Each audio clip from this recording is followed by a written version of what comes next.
வேலைக்கு போலனா சோறு யார் போடுவாங்க, உனக்கு என்ன நீ சாமியாரு, உனக்கு யாராவது போடுறாங்க, எங்களுக்கு யார் போடுவாங்க, எல்லாம் கம்பு சுத்திட்டு இருக்காங்க. ஐயா கொஞ்சம் பொறுமையோட கேளுங்க. நான் வேலை செய்யாதீங்கன்னு சொல்லல, வேலைக்கு போகாதீங்கன்னு தான் சொல்றேன். நல்லா புரிஞ்சுக்கோங்க. உங்களுடைய இன்னொருத்தருக்கு கீழே வேலை செய்யறது எங்கயா இருந்து என்ன?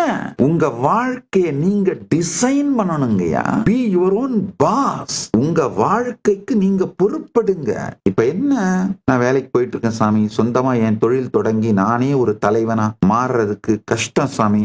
அப்ப என்ன பண்ண, ஒரு வருஷம் ப்ராஜெக்டா மாத்திக்கோங்க. இந்த வருஷம் 2026க்கு இந்த ஃபுல் இயர் இதான் என் ப்ராஜெக்ட். மெதுவா ஒரு சுய தொழில் தொடங்குவேன். அதுல நல்லா என்னுடைய காலை ஊனிக்கிட்டு பவுண்டேஷனை கிரியேட் பண்ணிட்டு வேலைக்கு போறத மெதுவா குறைப்பேன். இன்னொருத்தருக்கு வேலை செய்யறத குறைச்சி இந்த வருஷ கடைசிக்குள்ள என்னுடைய தலைவனாக நானே மாறிவிடுவேன். ஐயா, நம்ம வாழ்க்கையை வடிவமைப்பதை, நம்ம வாழ்க்கைனா நம்முடைய தினசரி, நம்ம 24 மணி நேரம் தாங்க நம்ம வாழ்க்கை.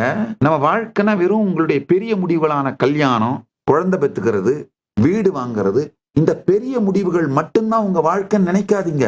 உங்களுடைய 24 மணி நேரம் உங்க வாழ்க்கைங்கயா. உங்க வாழ்க்கையை இன்னொருத்தருக்கு பிரான்சைஸ் பண்ணி விட்டா என்ன வாழ்க்கை?